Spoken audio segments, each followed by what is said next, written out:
Amelia's perfectly ordered life in her Austin apartment begins to unravel when she keeps waking up at 3 a.m. with no memory of what disturbed her. Desperate for answers, she records herself sleeping and discovers footage of a gaunt, long-limbed figure emerging from her closet and waving at her. What begins as nightly dread turns into a terrifying game of memory and pursuit, as she realizes the creature isn't just watching her, it's communicating with her. Hello everyone, welcome back. Tonight's story is one of the most unsettling we've covered yet. Before we begin, I want to know, where are you watching this from? And what time is it there right now? Drop it in the comments below. Alright, let's begin the story. A small apartment in Austin, Texas, was a testament to Amelia's love for order. Every book on the shelf was alphabetized, the throw pillows on the couch were always perfectly fluffed, and the kitchen counters were perpetually clear. Her life was a carefully curated sequence of events, a calm and predictable rhythm. She was a freelance graphic designer, and her days were spent in the quiet company of her monitor, a cup of green tea, and her dog, a sleepy beagle named Barnaby. Her nights were a different story. For the past few weeks, sleep had become her enemy. She would wake up in the middle of the night, a profound and unsettling chill running through her, with no memory of what had disturbed her. The first few times, she dismissed it. A bad dream, a strange noise from a neighbor, the natural restlessness of a person under a bit of stress, but it started to happen every night. Always around 3:00 a.m. She would sit up in bed, wide awake, her heart pounding, her mind a blank slate. The strange awakenings started to take their toll. She was perpetually exhausted, her focus at work was suffering, and the lines of her carefully ordered life were beginning to blur. Her friends joked that she needed a sleep mask and some lavender oil. Her doctor suggested a change in diet and more exercise. Nothing worked. The sense of profound unease persisted. A cold, sharp dread that would hit her the moment her eyes opened in the pre-dawn darkness. One morning, she woke up with an idea. It was born of desperation and a need for proof. She would record herself sleeping. It was a simple solution. She would set up her phone on a small tripod at the foot of her bed, start the video recording, and in the morning, she would have her answers. Maybe she snored. Maybe she thrashed around in her sleep. Maybe a neighbor's loud music was the culprit. Anything was better than the quiet, terrifying unknown. The first night, she set up the phone, pressed record, and climbed into bed, feeling a strange mixture of relief and foolishness. She fell asleep quickly, the exhaustion finally winning the battle. She woke up at 3:07 a.m., just a few minutes later than her usual time. The same icy dread washed over her. She got up, stopped the recording, and went back to sleep. Her mind filled with a faint sense of disappointment that she had woken up again. The next morning, with a cup of coffee in hand, she sat down at her desk to watch the video. She fast-forwarded through the footage, watching her sleeping form, seeing the steady rise and fall of her chest, Barnaby curled up at her feet. She skipped ahead to the 3:00 a.m. mark. She watched herself stir in her sleep, her body tensing, and then her eyes snapped open, just as she remembered. She sat up in bed, her face a mask of fear. She watched herself look around the room, her head slowly turning from side to side. Then, she saw something else on the screen, something she hadn't seen in the moment. In the background of the shot, just by the open closet door, a shadow seemed to deepen. It was an unnatural movement, a thickening of the darkness. It was slow and deliberate, like someone stepping out from the shadows. She froze, a cold shiver racing down her spine. The figure was gaunt, tall, and dressed in a long dark coat. Its hands were impossibly long, the fingers like spidery branches. It took a step out of the closet and stood there, motionless, watching her sleeping form. The Amelia on the screen was looking at it now. She saw her head turn, her gaze fixed on the closet. But she didn't scream. She didn't move. She just sat there, a blank, terrified expression on her face, watching the thing in the darkness. The figure in the coat raised one of its long arms, and slowly, gently, it waved. A single, slow motion, like a farewell. Then it simply faded into the darkness, the space where it had been returning to normal. Just as the figure vanished, the Amelia on the screen shuddered, and her eyes, now filled with tears, looked down at her lap. A few seconds later, She reached for her phone, and the video ended. Amelia's mind was reeling. This was not a nightmare. This was real. She was not waking up on her own. Something was waking her up. Something that was waiting in her closet, watching her. She didn't know what it was. She didn't want to. She went back to the footage, pausing it, zooming in. The image was grainy, but the features were undeniable.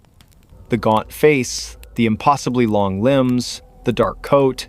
It was a thing of nightmares, come to life in her quiet, orderly apartment. She tried to rationalize it. A glitch in the camera? A trick of the light? But the movement was too fluid, too purposeful. It waved at her. She watched the motion again and again, her stomach churning with nausea and dread. She called a friend, but her words sounded crazy, even to her own ears. "I saw a monster on my phone," she said, her voice cracking. Her friend tried to be supportive, but she could hear the confusion and concern in her tone. She spent the next few days in a fog of fear. She couldn't sleep, she couldn't work. The fear was a constant, heavy presence. She went to the police.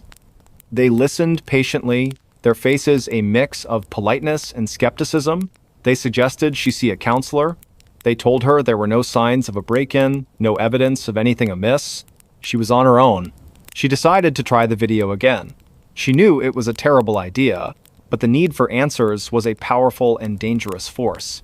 She was a woman who needed to understand, to organize, to label.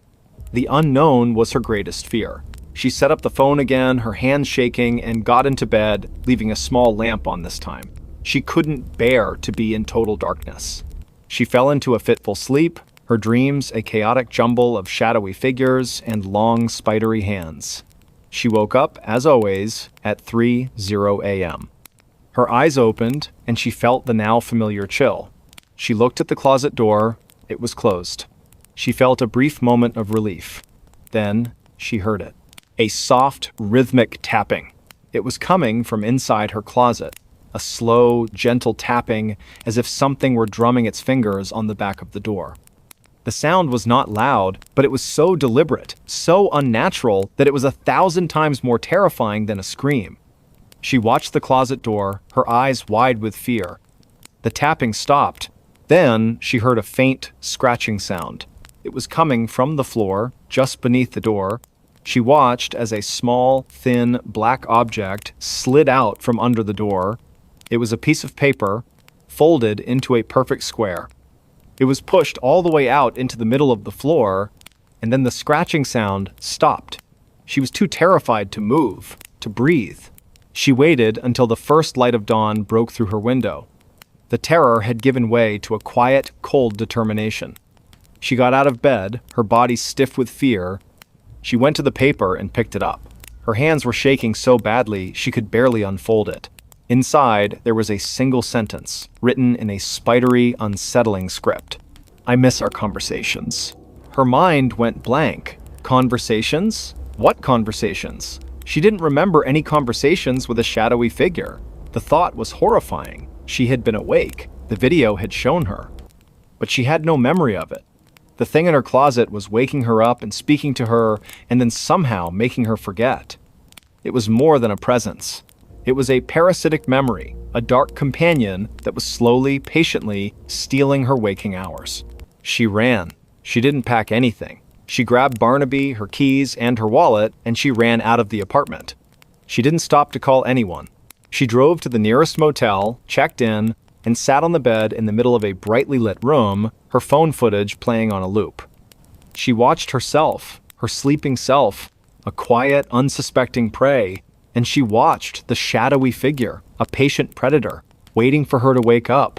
She never went back to the apartment. She abandoned her furniture, her belongings, her carefully curated life. She moved to a new city, a place with a different time zone, where 3:00 a.m. was not 3:00 a.m. anymore. She installed security cameras throughout her new apartment, and she never, ever slept with her closet door closed. She started therapy, a long, difficult process of trying to understand the gaps in her memory and the nature of the fear that had become a constant companion. She learned about dissociative amnesia, about the mind's way of protecting itself from trauma, but she knew this wasn't just a psychological break. It was something else. Months turned into a year. She was beginning to heal. She had a new job, new friends, a new rhythm. The terror had receded, replaced by a quiet, lingering vigilance. The memory of the figure in the coat was a dull ache in the back of her mind, a scar from a wound that would never fully close. She still sometimes woke up in the middle of the night, a cold dread in her stomach, but she would check her phone, the time would be a random number, and the fear would subside. She told herself she was okay. She told herself she was safe. Then, one night, she was having a restless dream. A dream of a long, dark hallway and a gaunt figure waiting at the end. She woke up with a gasp, her heart pounding. The clock on her nightstand read 3:00 a.m. A profound, icy coldness filled her room, seeping into her skin. Barnaby, who was sleeping at the foot of her bed, suddenly sat up, his ears twitching, and he began to growl, a low, guttural sound. He was looking at the closet door. It was closed. A single, small piece of paper slid out from under the door, unfolding as it went. It was a perfect square. It came to rest in the middle of her floor. Her breath caught in her throat. She looked at Barnaby, and he was still growling, his eyes fixed on the paper. She was terrified, but a new feeling, a feeling she hadn't known before, was rising within her. It was a cold, quiet anger. This thing had stolen her peace, her home, her memories. It had chased her across states. She wasn't going to run anymore. She got out of bed, her legs trembling, but her resolve firm. She walked over to the paper, and with a hand that was surprisingly steady, she picked it up. She unfolded it and read the words, written in that same spidery, unsettling script. "You can't outrun me." She looked at the closet door. "I know," she whispered into the darkness, her voice filled with a strange new power. She crumpled the paper in her hand and threw it in the trash. She went back to her bed and lay down, her heart still pounding, but the fear was different now. It was no longer a terror that paralyzed her. It was a challenge. She had been a victim for too long. She had been running. But what would happen if she stood still? She didn't know. But she was finally willing to find out. She would stay in this apartment, she would find out what this thing was, what it wanted, and she would fight it. She wasn't going to let it steal another minute of her life. She looked at her phone, at her reflection in the dark screen. The woman staring back at her was still afraid. But she was no longer just a victim. She was a warrior. And for the first time in a very long time, she was finally home. She wasn't going to let the shadows win. He woke up and realized someone had tucked him in. The small, one-bedroom apartment on the edge of downtown Chicago was everything Alex needed. A cozy space, a view of the skyline, and the comforting anonymity of a bustling city. He was a creature of habit, a man who lived a solitary and predictable life. He worked long hours as a data analyst, and his evenings were a quiet rhythm of takeout, a good book, and a sound sleep. His bed was his sanctuary, a place of peace and rest after a long day of numbers and spreadsheets. He was a man who believed in facts, in data, and in the tangible world. The first time it happened, he woke up with a start, a familiar cold chill running through him. He was covered in a way he wasn't before. His comforter, which he always just pulled up to his waist, was now tucked neatly under his chin, the sides folded firmly under the mattress. It was a perfect, deliberate tuck. He sat up, his heart pounding. The room was dark, the blinds were closed, and there was no one there. He told himself he had done it in his sleep, a weird, subconscious action. He was a single man. There was no other explanation. He was just tired. He pulled the covers off, untucked the corners, and went back to sleep. The next morning, it happened again. The comforter was tucked neatly under his chin, the sides firmly secured. This time, he was more than just confused. He was unsettled. He lived alone. The door was locked, the windows were sealed. He had no pets. He spent the entire day at work in a state of unease, his mind replaying the image of the perfectly tucked blanket. He couldn't shake the feeling of an unseen presence in his bedroom. That night, he decided to do something about it. He bought a motion-activated camera, a small, discreet one, and placed it on his nightstand, pointing directly at his bed. He wanted proof. He wanted to see himself, in the middle of the night, tucking himself in like a child. He went to bed, a cold, hard lump of dread in his stomach. He didn't sleep well. He woke up at every creak of the floorboards, every distant siren, convinced he would catch the culprit in the act. But he never saw anything. In the morning, he checked the camera footage. He fast-forwarded through the video, watching his sleeping form, the slow rise and fall of his chest. He watched for hours, his eyes glued to the screen. At 3:17 a.m., the camera's red light flickered on. He was sleeping soundly. The blanket was just over his waist, as he had left it. Then he saw it.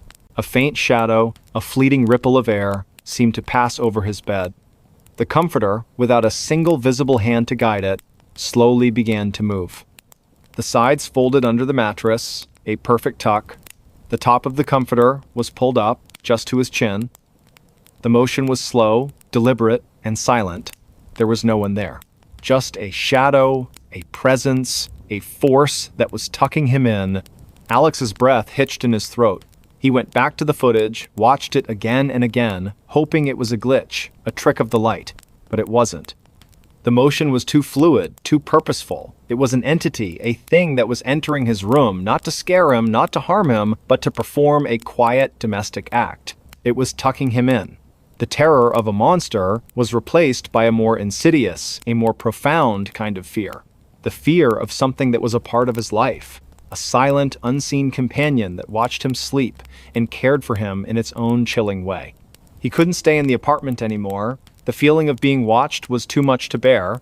He didn't tell his friends or family why he was moving. How could he explain that he was leaving his home because a ghost was tucking him in? He found a new place, a modern building with a doorman, a place where he was sure no one could get in. He meticulously checked every lock, every evening before he went to bed.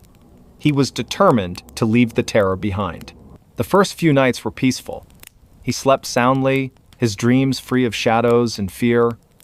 He started to believe it was over, that he had finally escaped whatever had haunted him. But then, one morning, he woke up and noticed something strange. A faint, almost imperceptible circular impression on his pillow, as if a head had been rested there. He dismissed it. A crease in the pillowcase. The next morning, it was there again. And the morning after that, it was a silent message. A new kind of tuck. He began to research the history of his old apartment building. He went to the city archives, poring over old documents and newspaper clippings. He found a story, a small, almost forgotten article from a local newspaper in the 1920s. A woman named Clara had lived in his old apartment. She was an elderly seamstress who lived alone. She was known for her kindness and her love of her small, cozy home. The article mentioned that she had died in her sleep, a peaceful death. The last person to see her had said that she had a strange habit of tucking in her guests even when they were asleep. She believed it was a way of showing care, a quiet, gentle act of love. Alex felt a cold dread so complete it was a physical weight. Clara, the seamstress who had lived in his apartment, she hadn't left. She was still there, in the quiet, empty space, performing her small act of care. She wasn't a monster. She was a ghost who had chosen him, a lonely ghost who was just trying to be a good host. The thought was somehow more terrifying than any demon or ghoul. The ghost of a lonely seamstress who wanted to be his friend. He couldn't go back to the old apartment. He had left her. He had abandoned her. Her simple, kind act of tucking him in. He felt a profound sense of guilt. He had feared her, run from her, when all she had wanted was to care for him. He sat in his new, modern apartment, a city of millions around him, and felt more alone than ever before. He thought of Clara, of the lonely ghost in the old apartment, still waiting, still watching. He decided to go back. He had to. He had to apologize. He had to let her know he wasn't afraid. He went to the old building, a key in his pocket that he had never returned. He went up the 3 flights of stairs, his heart pounding in his chest. He unlocked the door to his old apartment, and he walked in.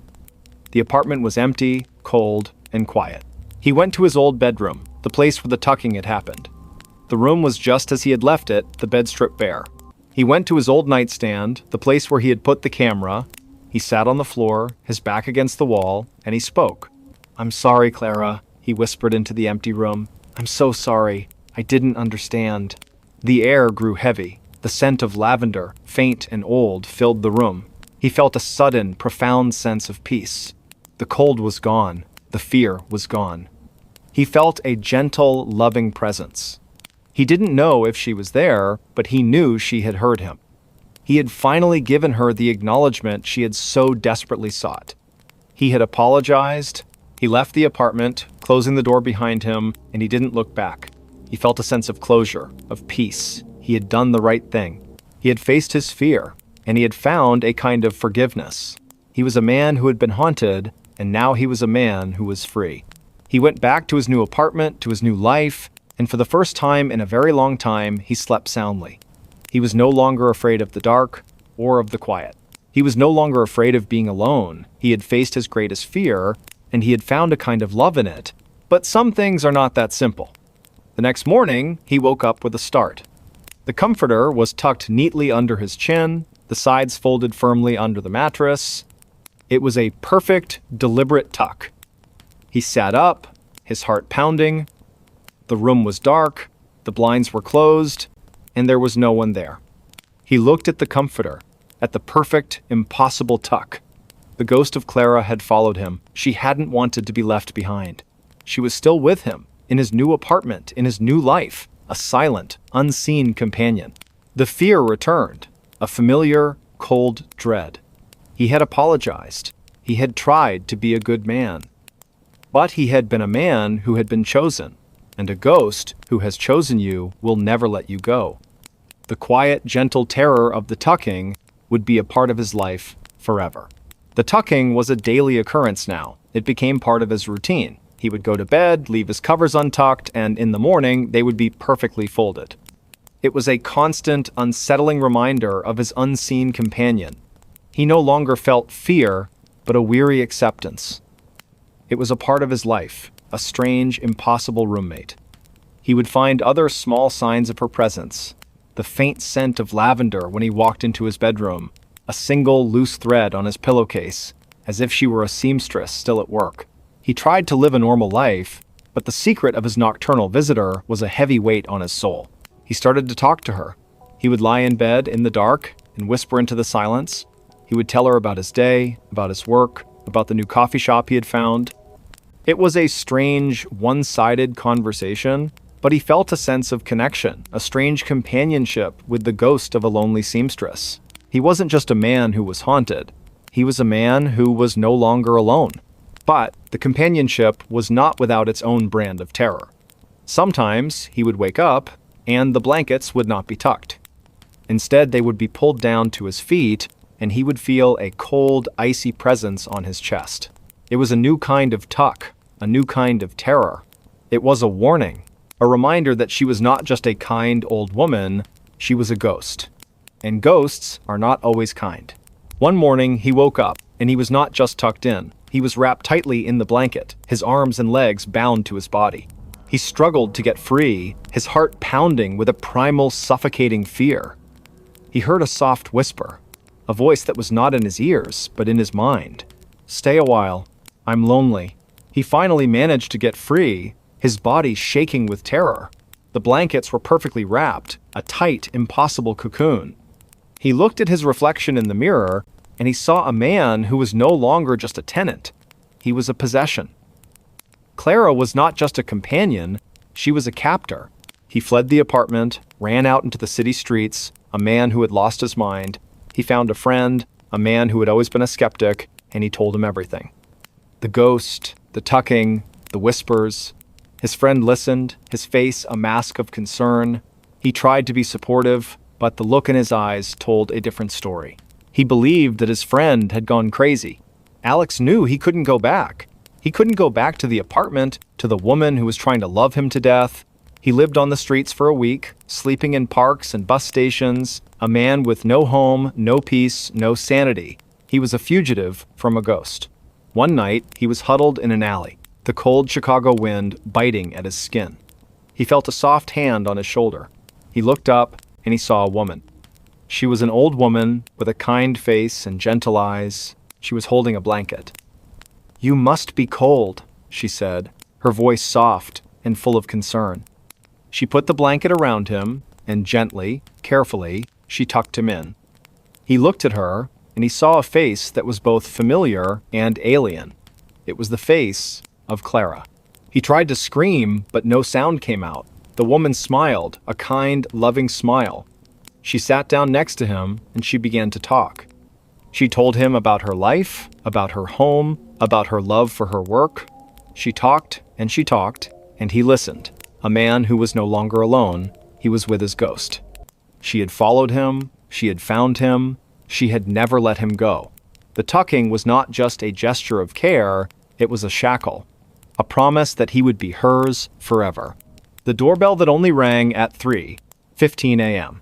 The house on Sycamore Street, in a quiet suburb of Denver, Colorado, was a perfect blend of modern comfort and classic charm.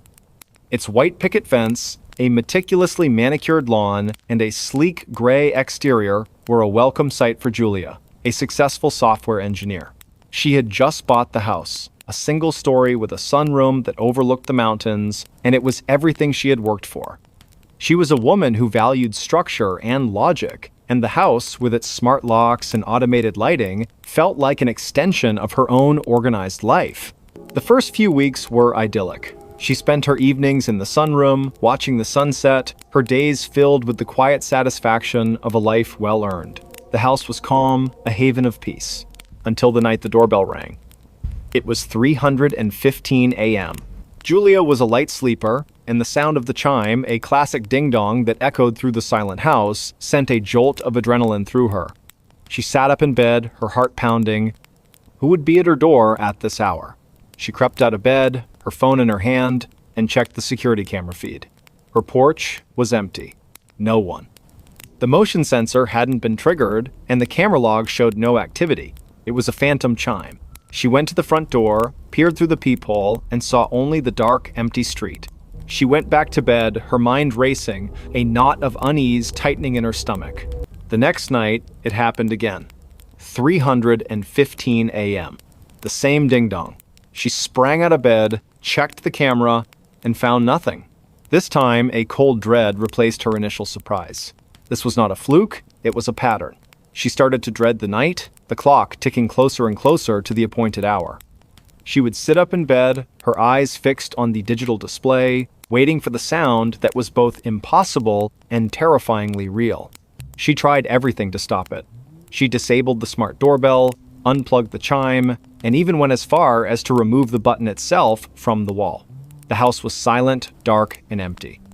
She went to bed, a profound sense of relief washing over her. She would finally get some rest. But at 3:15 a.m., the sound came again. It was faint this time, a ghostly echo of the chime, as if the sound itself had been imprinted on the house. It was not a physical sound. It was an auditory hallucination, a sound that was only for her. She began to spiral. The lack of sleep, combined with the psychological terror of the phantom chime, was taking its toll. Her work was suffering, her perfectly organized life was falling apart, and her friends started to notice her gaunt face and haunted eyes. She tried to tell them, but her words sounded crazy, even to her own ears. My doorbell keeps ringing, but there's no one there. They suggested she was stressed, that she was imagining it, but she knew she wasn't. The fear was too real. She tried to fight back with logic. She bought a new, more advanced security system. She installed infrared cameras and motion sensors all around the perimeter of her house. She even set up a camera inside the house, pointing at the front door, hoping to catch some glimpse of the impossible. She went to bed that night, a single, determined thought in her mind. She would find an answer. At 3:15 a.m., the faint, ghostly ding-dong echoed through her room. She sprang out of bed, grabbed her tablet, and checked the security camera feed. The outside cameras were still, the street was empty, and the motion sensors showed no activity. She switched to the inside camera, and her blood ran cold. The camera showed her front door, perfectly still and unremarkable. But as she watched, she saw a faint indentation appear on the surface of the wood, a small, circular impression, as if an invisible finger were pressing the now absent doorbell button. It was a phantom touch, a contact that was only visible to the camera's eye. The indentation lingered for a moment, and then faded. The phantom chime had been the sound of an invisible visitor, an impossible presence that was trying to get into her house. Julia's mind reeled. This was not a hallucination. This was real. She was being haunted. But why? What did it want? She went back to the footage, pausing it, zooming in on the circular indentation. It was a perfect circle, a small, silent ring of pressure on her door. It was a persistent, patient, and terrifying attempt to get her attention. She had lived in this house for weeks, and this thing had been there all along, waiting for the opportune moment, for the dead of night, to announce its presence. She couldn't stay. She put the house on the market, desperate to escape the phantom chime and the invisible visitor. She packed her belongings with a frantic energy, throwing things into boxes without care. She just needed to be out. She needed to be gone before the next night. The house sold quickly, and she moved into a high-rise apartment in the city, a place with a doorman and security cameras on every floor. She felt a profound sense of relief as she settled in. The city noise was a comforting blanket, a constant, predictable sound that kept the silence at bay. She slept soundly for a week, and then two. She started to believe she had escaped. But some things can't be escaped. Sometimes a haunting is not about a place, it's about a person. One night, she was having a restless dream. A dream of a long, dark hallway and a ringing sound in the distance.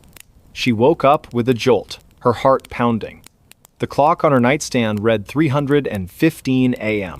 A profound, icy coldness filled her room, seeping into her skin. She heard a sound, a faint, impossible ding-dong. It was not coming from her doorbell, it was coming from inside her phone.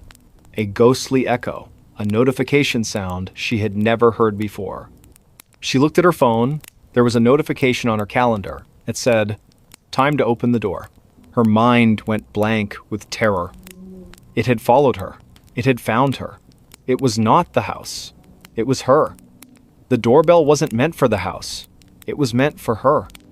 It was a silent, persistent knock on her soul, a plea for her to let it in. She looked at the door of her apartment, a solid, modern, locked door. She imagined the circular indentation on the surface of the wood, the invisible finger pressing against it, patiently waiting for her to respond. She knew she couldn't run anymore. This wasn't a problem she could solve with technology or logic. This was something ancient, something that had found her for reasons she couldn't fathom. She had to face it. That night, she made a decision. She would open the door. She sat in a chair in her living room, her eyes fixed on the clock on her phone. She felt the coldness, the familiar dread. The clock ticked closer to 3:15 a.m. She took a deep breath. She was a woman who valued structure and logic, and the most logical thing to do was to face the impossible. 3:15 a.m. The sound came, the faint, ghostly ding-dong, a sound that was not in her ears but in her mind. She stood up, her legs shaking, and walked to her front door. She took a deep breath, and with a hand that was surprisingly steady, she unlocked the deadbolt. She turned the knob and slowly, deliberately, pulled the door open. The hallway outside was empty. The lights were on, the cameras were on, and there was no one there. She felt a profound sense of confusion. She had expected a gaunt figure, a shadow, a presence. But there was nothing. The doorbell didn't ring again. She stood there for a long moment, looking at the empty hallway. She closed the door, locked it, and went back to bed. She slept soundly for the first time in months. She had faced her fear, and it had vanished. She woke up the next morning, feeling a sense of peace and liberation she had never known. She thought about the phantom chime, about the ghost that had haunted her. It was over. She was free. But some things are not that simple. As she was getting ready for work, she noticed something strange on her left hand. On her ring finger, a small circular impression, a faint, ghostly bruise, as if an invisible ring had been pressed onto her skin. She tried to rub it off, but it wouldn't fade. It was a permanent mark, a silent souvenir of the night she had opened the door. She looked at her hand, and she felt a sudden, deep sense of understanding. It wasn't about a door, it was about a commitment. She had invited it in. She had accepted its presence. The doorbell was not a request to enter. It was a symbol of a promise. She had been chosen. And the phantom chime had been the sound of an unseen ceremony. She was now bound to the thing that had haunted her, a partner in a haunting she had no memory of. And sometimes, when she's alone and the city is quiet, she looks at her hand, at the faint, circular bruise, and she hears it, a soft, gentle knock. A knock that is not a chime, but a promise. A knock that has followed her and will continue to follow her for the rest of her life. She is not just a homeowner anymore, she is a bride to a ghost. And the phantom chime was the sound of her wedding bells. Why his bedroom window was always unlocked in the morning. The apartment on the third floor of a pre-war brownstone in Brooklyn was a classic New York City find. High ceilings, hardwood floors that groaned with every step, and large windows that looked out onto a quiet, tree-lined street. For Ethan, a young architect, it was a dream. He had moved there for the space and the light, a welcome change from the cramped studio he had occupied for years. He meticulously arranged his furniture, set up his drafting table by the window, and settled into a life of predictable, quiet solitude. The first strange occurrence was so subtle he almost missed it. He was a creature of habit, and his morning ritual never varied. He would wake up, get a cup of coffee, and then go to his bedroom window to look at the street below. One morning, as he opened the blinds, he noticed his window was unlocked. He distinctly remembered locking it the night before. He was a stickler for security, a habit ingrained from years of city living. He shook his head, thinking he must have been tired, and locked it again. It happened the next day, and the day after that. Every morning, without fail, the window would be unlocked. He started to take it more seriously. He would double-check the lock before getting into bed. He would even take a picture of it with his phone, the lock firmly in place, the brass bolt slid securely into the frame. In the morning, he would check the photo and then look at the window. The photo would show the window locked, the window would be unlocked. He couldn't explain it. He was a rational man, a man who believed in cause and effect. He considered every possibility. Was it a draft? A faulty lock? He took the lock apart, cleaned it, and reassembled it. It worked perfectly. He even installed a secondary lock, a simple latch at the top of the window frame. He would lock both of them, and in the morning, both would be unlocked. It was a maddening, impossible reality. The feeling of dread began to seep into his life. He was no longer just annoyed, he was terrified. Someone or something was in his room every night. He couldn't shake the image of a gaunt, shadowy figure standing by his bed watching him sleep. He had no proof. No other evidence of an intrusion. The apartment was pristine in the morning. Nothing moved, nothing missing, just the open window. He bought a motion-activated camera, a small, discreet one that he placed on his dresser, pointing directly at the window. He was so nervous that night he barely slept, waking up at every creak of the floorboards. In the morning, he checked the camera. The video showed him getting into bed, the room falling silent. He fast-forwarded through the footage, watching himself sleeping peacefully. Then, at 2:47 a.m., he saw it. The camera's red light flickered on, the window was in the frame, and he saw, with a gut-wrenching certainty, the lock on the top latch slowly, silently slide out of place. A moment later, the main lock followed, the brass bolt retracting with an almost imperceptible click. The window itself did not move. It was as if an invisible hand had reached out and unlocked it. He watched, his heart pounding as the video continued. Nothing else happened. The room was still. The camera's light turned off and the video ended a few seconds later. Ethan's mind was a whirlwind of fear and disbelief. He had proof. There was a presence in his room, an entity that was not human that was unlocking his window every night. But why? What did it want? He looked at the video again, searching for any other sign, any other clue, but there was nothing. The room was a tableau of perfect silence and stillness. Just a window, unlocking itself. He couldn't stay in the apartment anymore. The feeling of being watched, of being vulnerable to an invisible intruder, was too much to bear. He called his landlord, told him he was breaking his lease, and began packing his belongings. He didn't tell his friends or family why. He didn't want to sound crazy. How could he explain that he was leaving his dream apartment because a ghost was unlocking his window? He found a new place, a modern high-rise in a different part of the city. The windows were new, made of reinforced glass, and the locks were mechanical marvels. He felt a sense of relief as he settled in, a feeling of security that he hadn't known in weeks. He meticulously checked every lock, every evening, before he went to bed. He was determined to leave the terror behind. The first week was peaceful. He slept soundly, his dreams free of shadows and fear. He started to believe it was over, that he had finally escaped whatever had haunted him. But then, one morning, he woke up and noticed something strange. A faint, almost imperceptible film of dust on his nightstand. He wiped it away, thinking nothing of it. The next morning, it was there again. And the morning after that, it was as if someone had run a single ghostly finger over the surface of the wood. Then, he found something in his bed, a small, black feather. It was impossibly thin, almost like a piece of ash, and it was nestled in his sheets, right by his pillow. He picked it up, his hand trembling. It didn't look like any feather he had ever seen. It was a cold, alien object. He was losing his mind. He was trying to find a rational explanation for irrational events. He was back in the same cycle of fear, the same cycle of disbelief. He went to the old apartment. The window was locked, just as he had left it. He looked up at his old room, at the large, beautiful window, a window that had become a source of profound terror. He wondered if his replacement had noticed the unlocked window in the morning. He decided to do more research. He went to the local historical society, a musty old building filled with the memories of the city.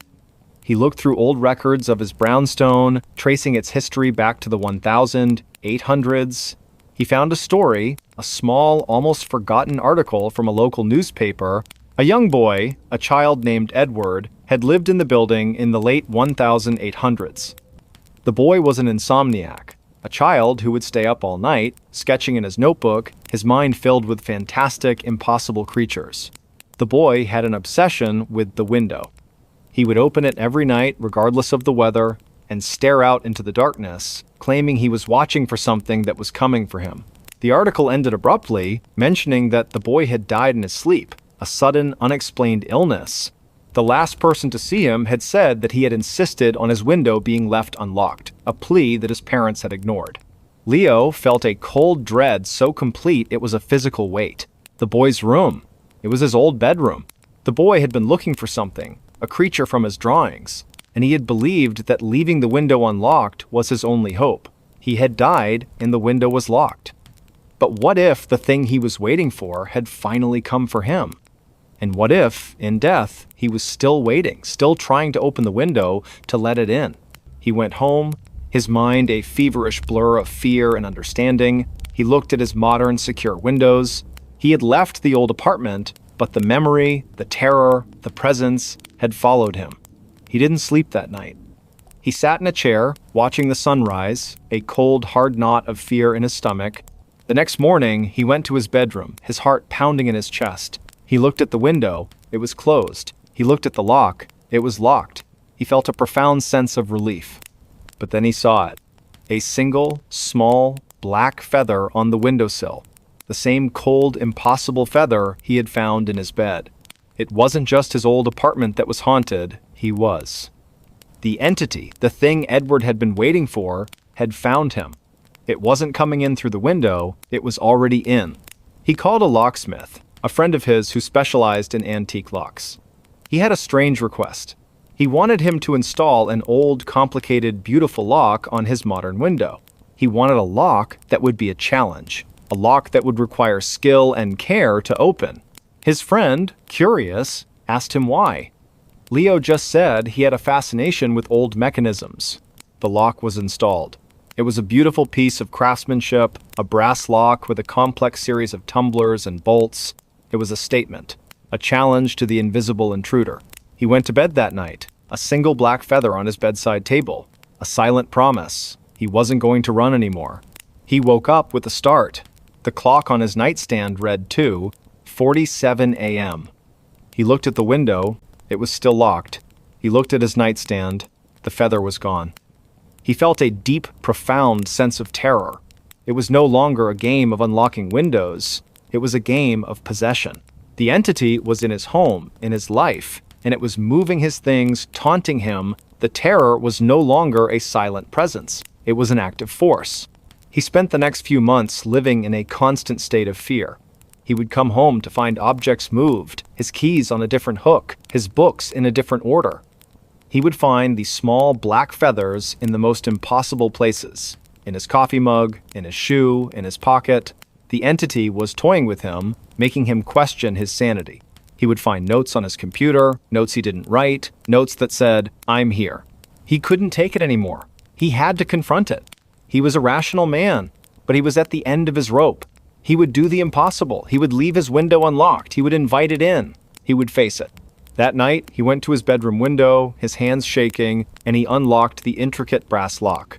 He did the same to the old-fashioned latch on the top. He left the window open, just a crack, a silent invitation. He got into bed, a cold, hard lump of dread in his stomach. He didn't close his eyes. He waited. He waited for the cold, the shadow, the presence. He waited for the feather to appear. He waited for what felt like an eternity. Nothing happened. The sun began to rise, casting a pale glow into his room. He was exhausted, but he had no fear. He looked at his window. It was still unlocked. He looked at his nightstand. There were no feathers. He felt a profound sense of confusion.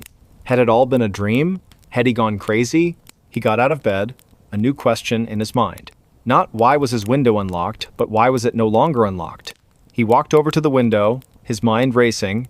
He looked out at the street below, at the people walking to work, at the world that was moving on without him. He looked at the window, and he saw a note. A small piece of paper, folded into a perfect square, was stuck to the glass. He opened the window and grabbed the note. It said, "It's too late. I'm already inside." He didn't run. He just stood there, the note in his hand, looking at his reflection in the glass. He saw a man who had lost his mind, a man who had invited a ghost into his home. He looked at his reflection, and he saw a single, small, black feather in his hair. He looked at the note in his hand, and he felt a single, slow knock on the back of his head. A knock that he knew was not the wind, not a neighbor, not the house settling. It was the last goodbye. It was the last time he would ever feel alone. At 2:33 a.m., the knock came from inside the walls. The old Victorian house on Elm Street was a beautiful wreck. It had peeling paint, sagging porches, and a widow's walk that looked out over the entire town of Portland, Oregon. For Leo, a history professor and a restorer of antique furniture, it was a dream. He saw past the decay and imagined the stories the house could tell. He spent his life working on things that were old and broken, and this house felt like his greatest project yet. He bought it at a steal, and for the first few months, the creaks and groans of the old place were just the sounds of history settling in. The first strange event happened 3 weeks after he moved in. He was in his study, a room with a large bay window and walls lined with books, when he heard a sound. A quiet, rhythmic tapping. He thought it was a branch from the ancient oak tree outside, scratching against the window pane.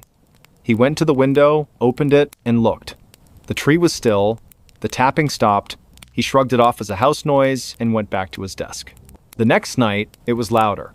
He was in the kitchen making tea when the tapping began again. It seemed to be coming from the wall behind the stove. He pressed his ear against the cold plaster. The sound was faint, but clear. It was a single, gentle knock. Knock. Then, a pause. Knock. He pulled back, a cold shiver running down his spine. It was a human sound, not a settling beam or a scurrying animal. It was too deliberate, too rhythmic. He told himself it was a neighbor, a prank, or maybe a pipe. But the knocking was too precise, too isolated to be a plumbing issue.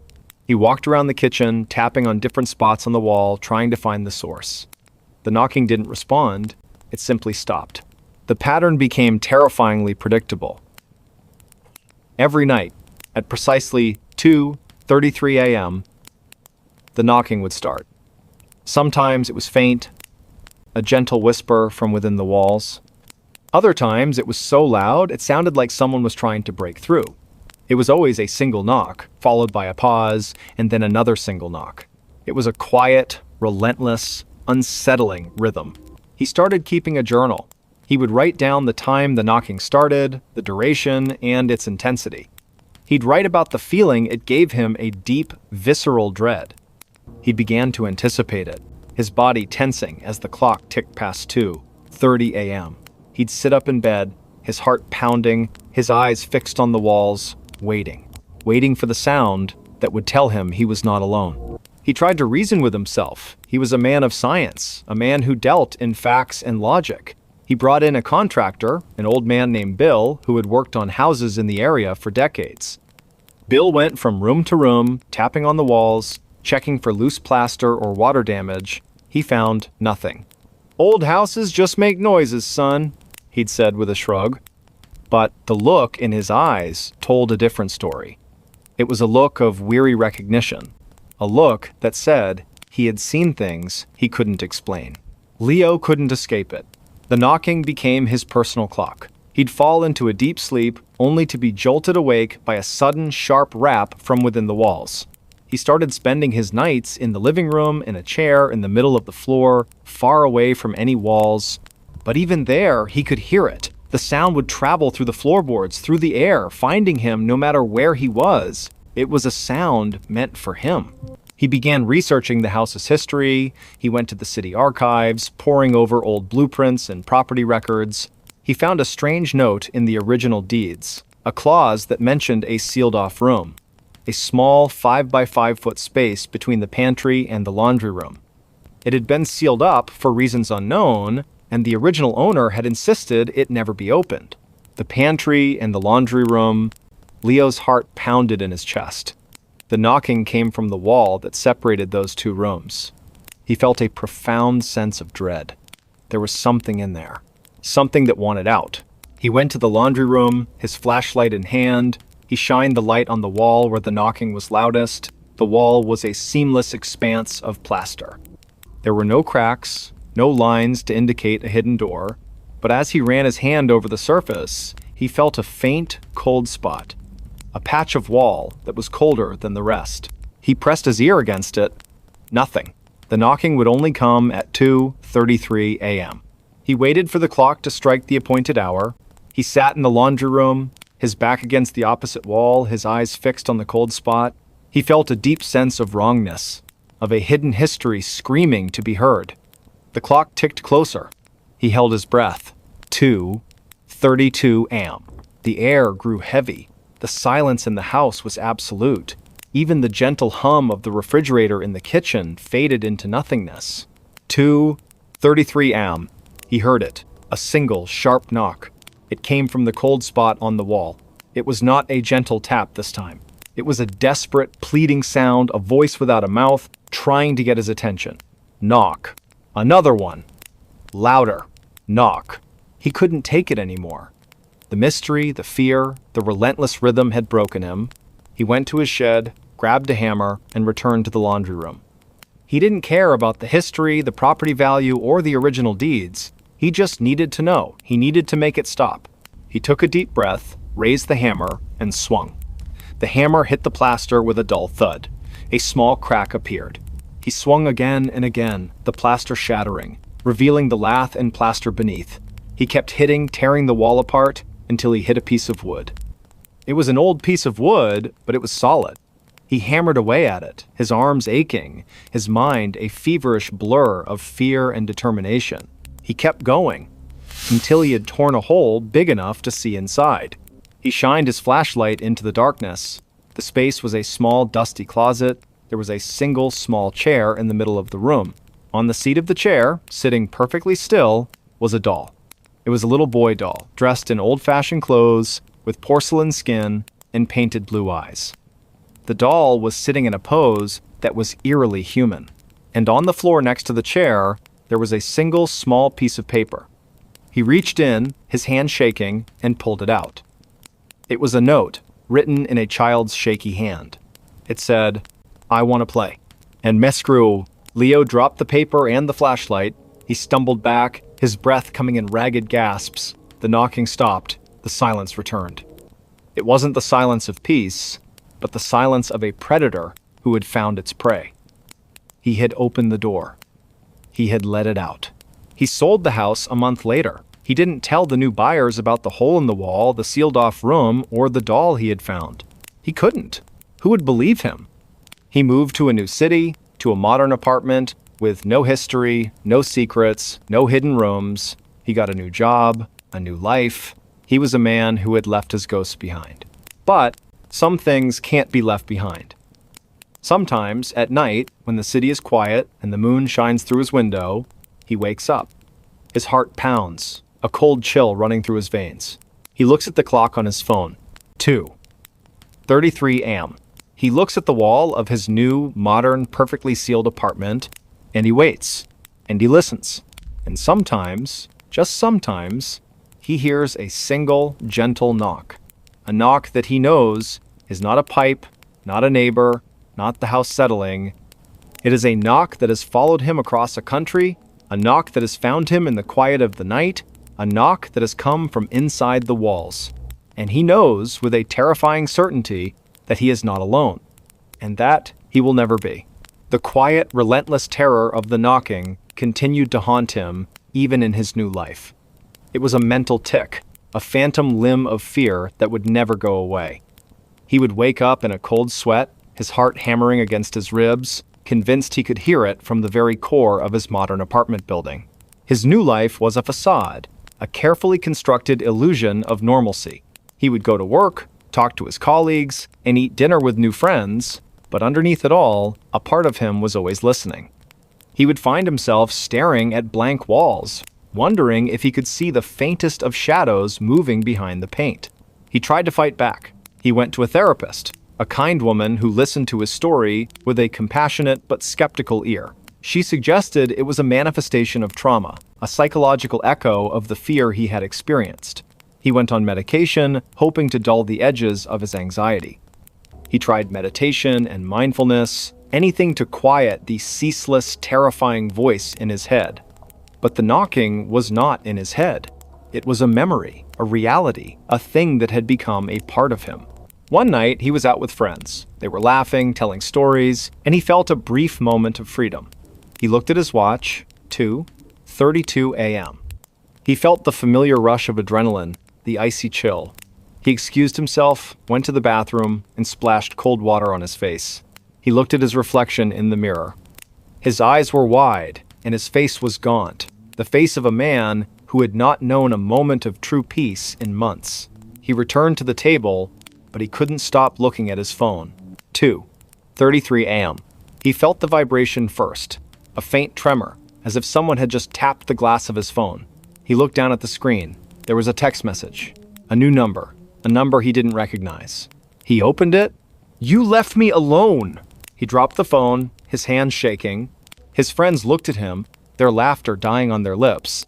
"Leo, what's wrong?" one of them asked. He didn't answer. He just stared at the phone on the table, the terrible words glowing in the dim light of the restaurant. The knocking wasn't just in the walls. It was in the air, in the technology that connected him to the world. It had found a new way to reach him. He ran from the restaurant, ran through the dark streets of the city, the cold night air biting at his skin. He ran back to his apartment, slammed the door shut, and stood in the middle of his living room, his back against a wall. The knocking wasn't coming from the walls. It was coming from his phone, from the computer, from the television. It was in the very wiring of his modern life. It had spread. He spent the next few days in a state of terror. He didn't answer his phone. He turned off his computer. He unplugged every electronic device in his apartment. He was living in a self-imposed isolation, a desperate attempt to cut off the source of the terror.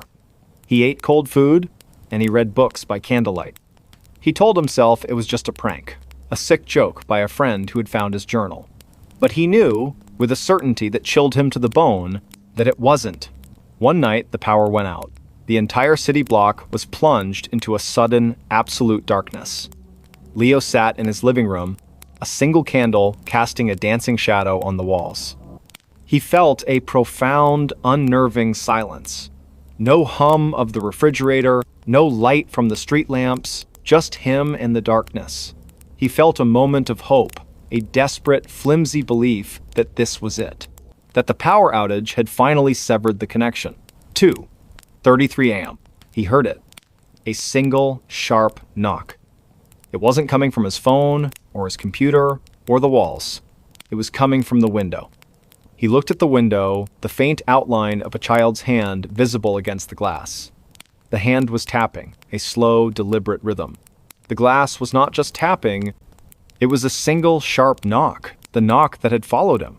It wasn't in the walls, it wasn't in the electronics, it was in the world. It was a reality.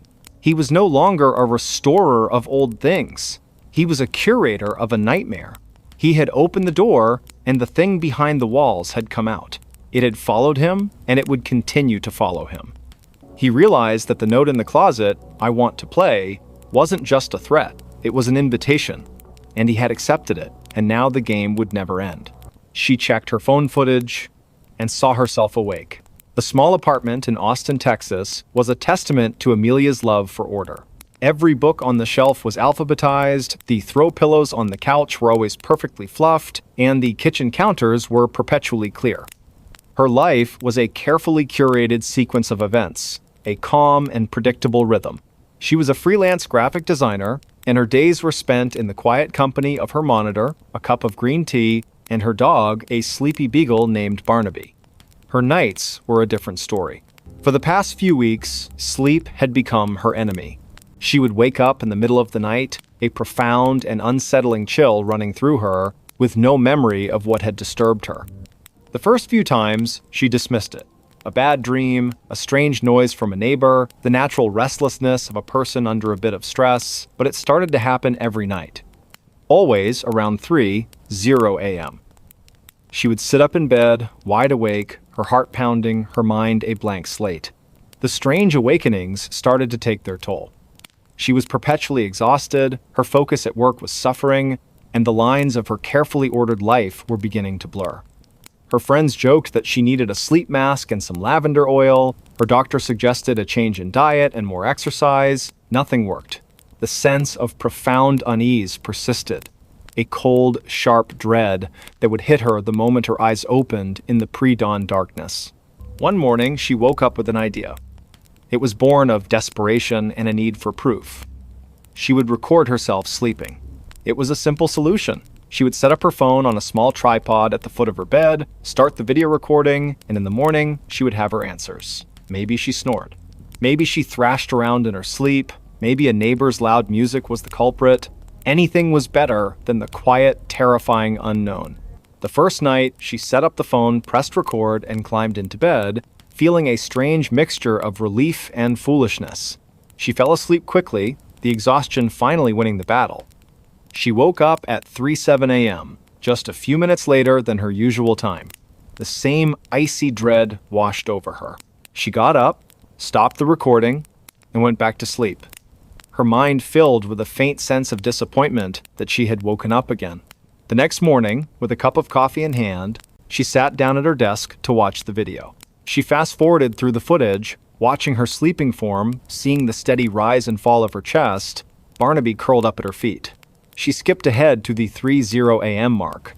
She watched herself stir in her sleep, her body tensing, and then her eyes snapped open, just as she remembered. She sat up in bed, her face a mask of fear. She watched herself look around the room, her head slowly turning from side to side. Then, she saw something else on the screen, something she hadn't seen in the moment. In the background of the shot, just by the open closet door, a shadow seemed to deepen. It was an unnatural movement, a thickening of the darkness. It was slow and deliberate, like someone stepping out from the shadows. She froze, a cold shiver racing down her spine. The figure was gaunt, tall, and dressed in a long dark coat. Its hands were impossibly long, the fingers like spidery branches. It took a step out of the closet and stood there, motionless, watching her sleeping form. The Amelia on the screen was looking at it now. She saw her head turn, her gaze fixed on the closet. But she didn't scream. She didn't move. She just sat there, a blank, terrified expression on her face, watching the thing in the darkness. The figure in the coat raised one of its long arms, and slowly, gently, it waved. A single, slow motion, like a farewell. Then it simply faded into the darkness, the space where it had been returning to normal. Just as the figure vanished, the Amelia on the screen shuddered. and her eyes, now filled with tears, looked down at her lap. A few seconds later, she reached for her phone, and the video ended. Amelia's mind was reeling. This was not a nightmare. This was real. She was not waking up on her own. Something was waking her up. Something that was waiting in her closet, watching her. She didn't know what it was. She didn't want to. She went back to the footage, pausing it, zooming in. The image was grainy, but the features were undeniable. The gaunt face, the impossibly long limbs, the dark coat. It was a thing of nightmares, come to life in her quiet, orderly apartment. She tried to rationalize it. A glitch in the camera? A trick of the light? But the movement was too fluid, too purposeful. It waved at her. She watched the motion again and again, her stomach churning with nausea and dread. She called a friend, but her words sounded crazy, even to her own ears. "I saw a monster on my phone," she said, her voice cracking. Her friend tried to be supportive, but she could hear the confusion and concern in her tone. She spent the next few days in a fog of fear. She couldn't sleep, she couldn't work. The fear was a constant, heavy presence. She went to the police. They listened patiently, their faces a mix of politeness and skepticism. They suggested she see a counselor. They told her there were no signs of a break-in, no evidence of anything amiss. She was on her own. She decided to try the video again. She knew it was a terrible idea, but the need for answers was a powerful and dangerous force. She was a woman who needed to understand, to organize, to label. The unknown was her greatest fear. She set up the phone again, her hands shaking, and got into bed, leaving a small lamp on this time.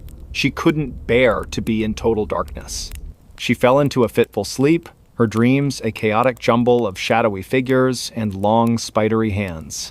She woke up, as always, at 3:00 a.m. Her eyes opened, and she felt the now familiar chill.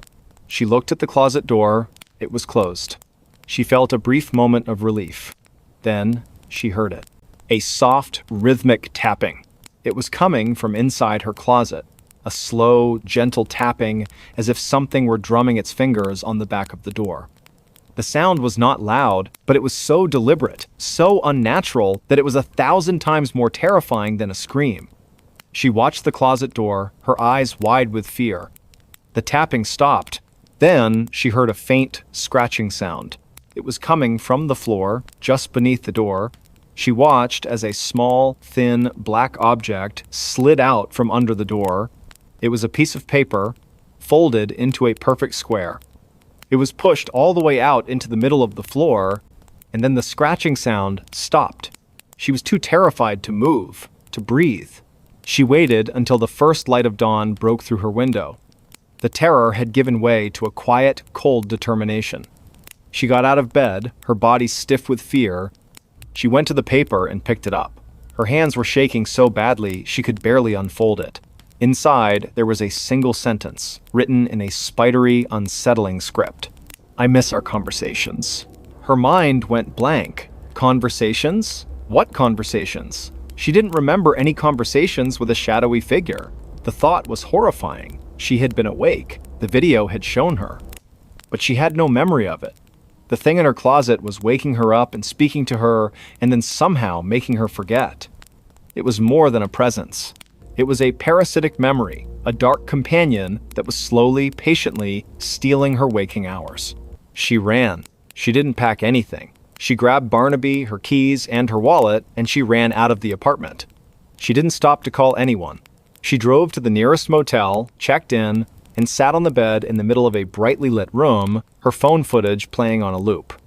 She watched herself, her sleeping self, a quiet, unsuspecting prey, and she watched the shadowy figure, a patient predator, waiting for her to wake up. She never went back to the apartment. She abandoned her furniture, her belongings, her carefully curated life. She moved to a new city, a place with a different time zone, where 3:00 a.m. was not 3:00 a.m. anymore. She installed security cameras throughout her new apartment, and she never, ever slept with her closet door closed. She started therapy, a long, difficult process of trying to understand the gaps in her memory and the nature of the fear that had become a constant companion. She learned about dissociative amnesia, about the mind's way of protecting itself from trauma. But she knew this wasn't just a psychological break.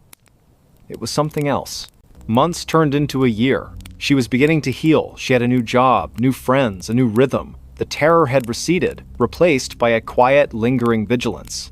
The memory of the figure in the coat was a dull ache in the back of her mind, a scar from a wound that would never fully close. She still sometimes woke up in the middle of the night, a cold dread in her stomach, but she would check her phone, the time would be a random number, and the fear would subside. She told herself she was okay. She told herself she was safe. Then, one night, she was having a restless dream. A dream of a long, dark hallway and a gaunt figure waiting at the end. She woke up with a gasp, her heart pounding. The clock on her nightstand read 3:00 a.m. A profound, icy coldness filled her room, seeping into her skin. Barnaby, who was sleeping at the foot of her bed, suddenly sat up, his ears twitching, and he began to growl, a low, guttural sound. He was looking at the closet door. It was closed. A single, small piece of paper slid out from under the door, unfolding as it went. It was a perfect square. It came to rest in the middle of her floor. Her breath caught in her throat. She looked at Barnaby, and he was still growling, his eyes fixed on the paper. She was terrified, but a new feeling, a feeling she hadn't known before, was rising within her. It was a cold, quiet anger. This thing had stolen her peace, her home, her memories. It had chased her across states. She wasn't going to run anymore. She got out of bed, her legs trembling, but her resolve firm. She walked over to the paper, and with a hand that was surprisingly steady, she picked it up. She unfolded it and read the words, written in that same spidery, unsettling script. "You can't outrun me." She looked at the closet door. "I know," she whispered into the darkness, her voice filled with a strange new power. She crumpled the paper in her hand and threw it in the trash. She went back to her bed and lay down, her heart still pounding, but the fear was different now. It was no longer a terror that paralyzed her. It was a challenge. She had been a victim for too long. She had been running. But what would happen if she stood still? She didn't know. But she was finally willing to find out. She would stay in this apartment, she would find out what this thing was, what it wanted, and she would fight it. She wasn't going to let it steal another minute of her life. She looked at her phone, at her reflection in the dark screen. The woman staring back at her was still afraid. But she was no longer just a victim. She was a warrior. And for the first time in a very long time, she was finally home. She wasn't going to let the shadows win. The stranger who sat at the edge of her bed and vanished. The old farmhouse, set deep in the rolling hills of rural Ohio, was everything Eleanor had ever wanted. A wraparound porch for drinking coffee at sunrise, a stone fireplace that crackled with warmth on cold nights, and a sky so dark with no city lights that the stars looked like a spilled handful of diamonds. She had moved there to escape the relentless noise of her life, to find a stillness she hadn't known since childhood. For a year, the house was her sanctuary. Its creaks and groans were the comfortable sounds of a living, breathing structure. The silence was a blanket she could wrap herself in. Then, the quiet changed. It was subtle at first. A feeling of being watched when she was alone in the kitchen. A cold draft in the hallway, even with every window sealed tight. She brushed it off as an overactive imagination, a side effect of living so far from civilization. She told herself it was just the isolation settling in. But then, one night, she woke up with a start. The digital clock on her nightstand glowed 3:17 a.m. Her breath caught in her throat. She wasn't alone. Sitting at the very edge of her bed, his back to her, was a figure. A man. His posture was slumped, his shoulders bowed, as if the weight of the world was resting on them. He was dressed in what looked like an old, dark suit, frayed at the cuffs, and he was completely still. Eleanor was frozen, a statue of pure terror. She couldn't scream, couldn't move. Her mind raced, grappling with the impossible reality. How did he get in? The doors were locked. The windows were secured. She didn't own a dog, so there was no alarm to be triggered. He was just there. She squeezed her eyes shut and then opened them again. He was still there. The silence in the room was absolute, a vacuum where sound should be. She could hear the frantic beat of her own heart, a hummingbird trapped in her chest. She watched the figure, her eyes trying to make out his features, but he was just a silhouette against the faint moonlight filtering through the blinds. She could feel his presence, a cold, heavy weight in the air. He wasn't breathing, not in a way a living person would. There was no rise and fall of his shoulders, just a desolate, unmoving stillness. After what felt like an eternity, he began to move. Slowly, deliberately, he lifted one hand and rested it on the bed, just beside his leg. The fabric of the comforter didn't shift, but she felt a sudden, profound coldness radiating from the spot. It was like touching frozen steel. Then, just as slowly, he began to turn his head. Eleanor's breath hitched. She could see the profile of his face now. It was thin, gaunt, with an unnerving hollow where his eyes should have been. The other side of his face was lost in shadow. He was turning, slowly, agonizingly, to look at her. She felt an overwhelming dread, a primal fear that had nothing to do with a home invader and everything to do with something ancient and wrong. She knew, with a terrifying certainty, that this was not a person. He was facing her, now. She could not see his eyes in the gloom, but she felt them. 2 pinpricks of icy malice piercing through the darkness. A shiver of pure dread ran from the top of her head down to her toes. Then she saw his mouth. A long, thin line that curled up into a slow, deliberate, grotesque smile. The smile was not one of mirth or greeting. It was the smile of a predator, of a thing that had found its prey. And just as she felt the scream tear its way up her throat, the figure vanished. Not faded, not dissolved into mist, he simply ceased to be. One moment he was there, a solid form on the edge of her bed, and the next the space was empty. The cold spot on the comforter was gone. The heavy, oppressive feeling in the room lifted, replaced by the familiar, comforting quiet of her farmhouse. But the quiet was no longer a blanket. It was a shroud. She didn't sleep again that night, or the night after. The image of that gaunt face, that predatory smile, was seared into her mind. She tried to tell herself it was a waking dream, a hallucination brought on by stress, but the memory was too vivid, too real. She bought a new alarm system, installed motion-activated lights, and even got a large dog from the local shelter. She did everything she could to feel safe, but the feeling never returned. The man came back. Not every night, but randomly, sporadically. Sometimes a week would pass, and she would begin to think it was over. Then she'd wake up, a sudden, cold dread in her stomach, and see him again. Always at the same time, 3:17 a.m., always sitting at the edge of her bed, his back to her. He never spoke, never moved, except for that slow, terrifying turn. She stopped trying to scream. She just watched, paralyzed by fear, as he turned his head and gave her that awful, empty smile. She became a prisoner in her own home. She would stay up until 4:00 a.m. every night, drinking endless cups of coffee, trying to outlast the visitation. She would fall asleep in the armchair in the living room, with the lights on and the TV playing, but she would always wake up in her bed with a cold chill and the gnawing certainty that he had been there, that he had watched her, and then at 3:17 a.m. had appeared to sit with her. She began to notice other things.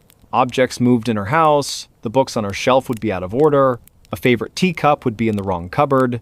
Her dog, a large and boisterous golden retriever, would often whimper and refuse to enter her bedroom after midnight. He would stand at the doorway, hackles raised, and growl at something Eleanor couldn't see. He saw him. She knew it. He saw the stranger. Desperate, she started researching the history of the house. She went to the local historical society, poring over brittle, yellowed documents. She found a story about the family who had built the house in the 1880s. The family, the Andersons, had a young son named Elias, who was an artist. He was known for his beautiful, unsettling portraits, particularly of a gaunt, shadowy figure he called the Watcher. He claimed the figure sat with him every night, watching him paint. The story ended abruptly. Elias was found dead in his bed, an expression of profound terror frozen on his face. The official cause of death was an unknown fever, but the town whispers suggested something else. Eleanor felt a cold dread, so complete it was a physical weight. The date of Elias's death? October 17th, 3:17. The time of her own terrifying visitations. Elias had seen the stranger too. He had painted him, given him a name, and then he had died. Was that what the stranger wanted? To be acknowledged? To be seen? The thought was terrifying. It wasn't a haunting, it was a possession. A slow, patient claiming of a soul. She couldn't stay in the house. Not anymore. She put it up for sale, listed it with a local agent who didn't ask too many questions. She packed her things with a desperate, feverish speed. As she placed the last box in the back of her car, she felt a profound wave of sadness. She loved this house. It had been her sanctuary, and now it was a cage. She couldn't shake the feeling that she was abandoning Elias, leaving him with his tormentor. She decided to do one last thing before she left. She went back inside, into her bedroom. She looked at the empty space at the edge of her bed, where the stranger sat. "I'm not like Elias," she whispered into the empty room, her voice trembling. "I'm not an artist. I can't paint you. I can't keep you here." She went to her desk and found a piece of paper and a pen. She didn't know why, she just felt compelled to. She wrote the numbers 3:17 in large, clear script. And below it, she wrote, "I see you." She left the paper on the bedside table and walked out of the room, closing the door behind her. She didn't look back. She got in her car and drove away, the headlights illuminating the winding country road as she left the dark, silent house behind. She moved to a small apartment in a bustling town, a place full of noise and people and light. She felt a profound sense of relief. For a while, she slept soundly, the sounds of traffic and neighbors a comforting lullaby. But every night, at 3:17 a.m., she would wake up, not to a presence, not to a cold spot, but to a feeling of profound loss and loneliness. She would sit up, her heart aching with an emptiness she couldn't explain. One night, she dreamt of the farmhouse. She was in her bedroom, and she saw the stranger sitting on her bed, his back to her. But this time, he wasn't alone. Another figure was sitting beside him, a young boy, dressed in an old-fashioned suit. He was sketching in a notebook, a gentle smile on his face. He looked at her and then back at his drawing. The stranger turned his head and looked at her. He didn't smile, his grotesque smile. He just stared at her with that hollow place where his eyes should have been. And then, slowly, he nodded. A single, clear gesture.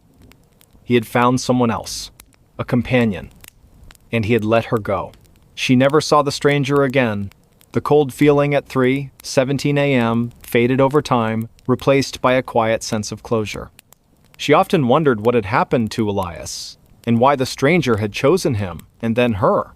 She realized, in the end, that it hadn't been an act of malice. It had been a slow, lonely companionship. The stranger had been looking for a friend, a kindred spirit, a fellow watcher of the night.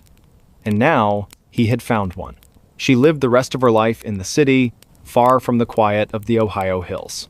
But sometimes, when she was alone and the world was asleep, she would think about the farmhouse and the two figures who sat there in the dark, watching.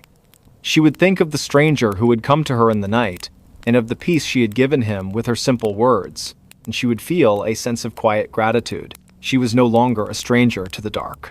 She was a survivor of it. Every night, something stopped right outside his door at 1:47 a.m.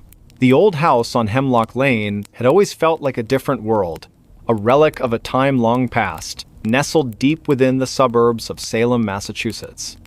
It was a place where history wasn't just in the books, but echoed in the floorboards and whispered in the wind that rustled through the ancient oak trees in the yard. For Liam, moving into this house had been a dream.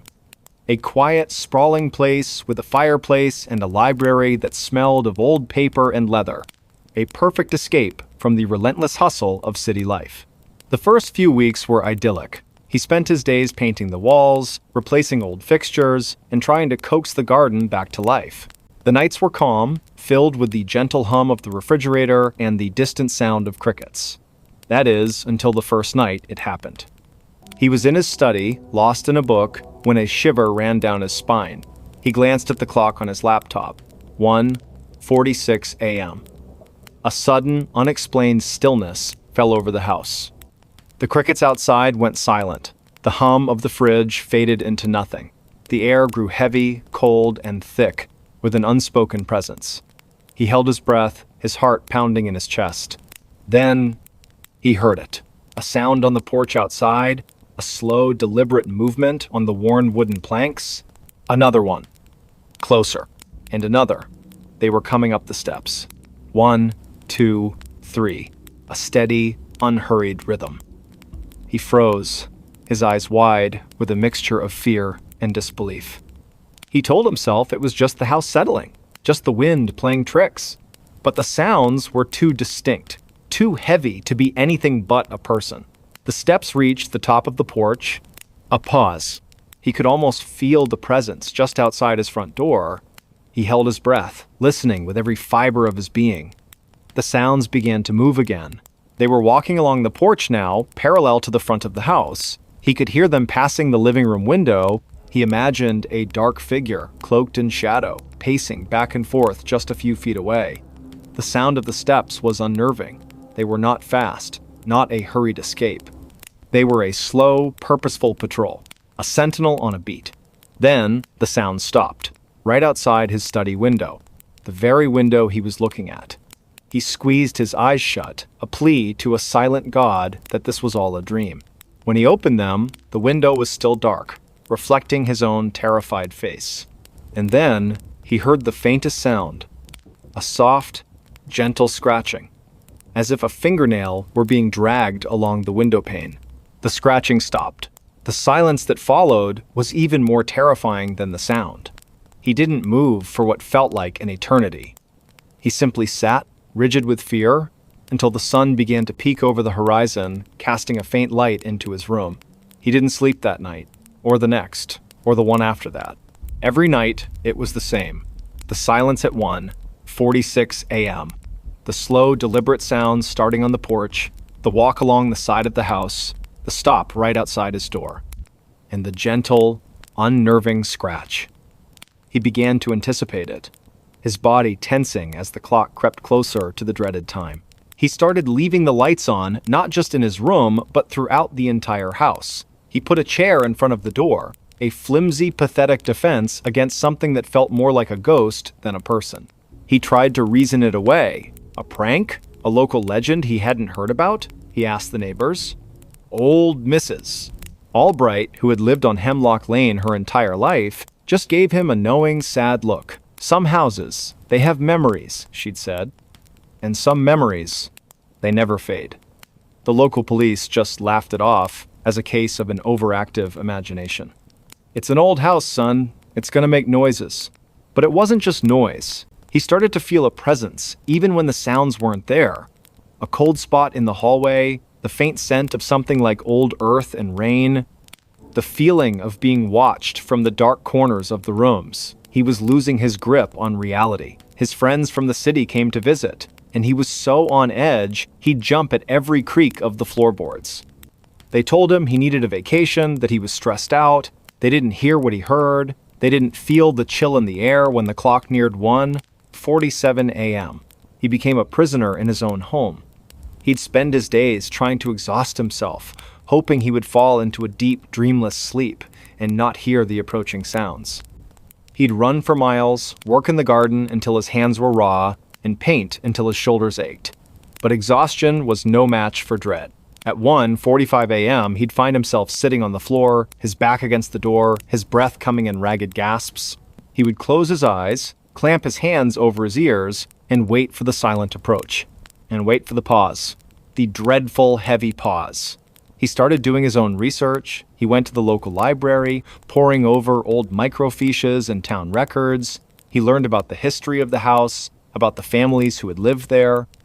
And then he found it. A small, almost forgotten article from a local newspaper dated back to the 1920s. A boy, a 10-year-old named Thomas, had vanished from the house. He'd gone to bed one night, and in the morning, his room was empty. No signs of a struggle, no forced entry, just gone. The article mentioned that the last person to see him was his older sister, who claimed she had heard his footsteps pacing back and forth on the porch outside his window late that night, just before he disappeared. She said they stopped, and then there was a faint scratch on the window, and then silence. The article ended with the case being unsolved, a local tragedy that had faded into the annals of forgotten history. Liam felt a cold dread settle in his stomach, a chill that had nothing to do with the temperature, the boy's room. But it was his study now, the very room where he first heard the sounds. He thought of Thomas, a young boy, pacing outside his window at night, perhaps looking for a way in or a way out. He couldn't stay anymore. The house, his dream house, had become a tomb. He called a real estate agent, put the place on the market, and made plans to move back to the city. He didn't care about the money, he just wanted to be free. He packed his belongings with a frenzied, desperate energy, tossing things into boxes without care. He had to be out before the next night. He had to be. The last box was packed. The car was loaded. He had the keys in his hand, ready to leave. He took one last look around the empty, cavernous house. He saw the peeling wallpaper, the stained floorboards, and the way the shadows clung to the corners. He felt a sudden wave of pity for Thomas, for the little boy who had been trapped here for so long. He felt a pang of guilt. Was he just going to leave Thomas here to wait for the next person? The thought was unsettling. He went to the study, the room that was the epicenter of his terror. He stood in the middle of the room, looking out the window, his reflection staring back at him. "I'm sorry, Thomas," he whispered into the silent room. "I'm so sorry." As he stood there, a sudden, cold breeze swept through the house, even though all the windows were shut. The scent of old earth and rain was stronger now. The grandfather clock in the hall began to chime, its ancient bell echoing through the empty space. 1. A pause. 2. Pause. 3. The chimes were impossibly slow. He didn't need to look at his watch to know the time. The final chime rang out. 1:46 a.m. He heard the first sound. He felt a sudden, inexplicable urge to do something, anything, besides run. He felt a profound sadness for the little boy, a need to help. He walked to the window, his hand trembling, and gently rapped on the glass. Rap. He waited. The sounds outside stopped. The silence returned, a heavy, expectant quiet. He held his breath. Then he heard it, the sound of a single, slow movement. On the porch, just outside the front door. Another one. The sounds were not pacing anymore. They were receding, getting softer and softer, down the porch steps, back toward the yard. The sound was fading. The sound was gone. He waited in the silence, a new kind of silence, a different kind of quiet. He went to the front door, his hands still trembling, and looked out. The yard was still, the trees unmoving. He looked out at the street, empty. The moon cast a pale glow on the old house. For the first time in months, he felt no fear. He felt a peace. He returned to his car, got in, and drove away from Hemlock Lane, not once looking in the rearview mirror. He was free. He didn't know what had happened, what his small act of acknowledgement had done. He just knew that he had left a quiet house behind him. A house that, perhaps, had finally found its peace as well. Years later, he still lived in the city, but he never forgot the old house and the sounds that had haunted him. He often wondered about Thomas, and about what he had finally found out there in the quiet night. He wondered if he was finally home, and sometimes, on quiet, dark nights, when the rain pattered against his window, he'd find himself looking at the clock, and when it was 1:47 a.m., he'd listen, and he would hear nothing at all.